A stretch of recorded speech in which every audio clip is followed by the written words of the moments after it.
దోస చాలా బాగా వచ్చిందండి. అసలు ఎక్సలెంట్ క్రిస్పీగా ఉంది. టేస్టీగా నేను చెప్పినట్టు ఆ కొలతలు మీరు వేసుకోవచ్చు. మళ్ళీ ఇప్పుడు అడగకండి ఎవరైనా ఫస్ట్ చూస్తుంటే. నేను అన్నీ ఆల్రెడీ చెప్పిన విషయాలు మళ్ళీ రిపీట్ చేయను.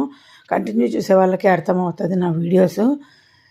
మా ఇంట్లో ఎర్రకారం కంపల్సరీ అండి దోస కంటే. ఇప్పుడైతే నేను పొద్దున్నే 6:30కు వేస్తున్నాయి దోసలు హోటల్ వాళ్ళలాగా మా చిన్న పాపకు లంచ్ క్యారియర్ కోసం. సో చాలా టేస్టీగా ఉంది. ఎవరైనా ట్రై చేయొచ్చు. నా కొలతలని చెప్పాను కదా. ఇంకా నిన్న 10 షార్ట్స్ పెట్టాల్సింది 7 షార్ట్స్ పెట్టేశాను. అంటే నేను అలా ఒక టార్గెట్ పెట్టుకుంటున్నాను. రోజు వీలైనంత వరకు 10 షార్ట్స్ కంపల్సరీ పెట్టాలి అనేది. కుదరకపోతే వదిలేస్తున్నా. 10 పెట్టుకుంటే కనీసం 5 అయినా పెట్టగలను కదా, అలా అనమాట.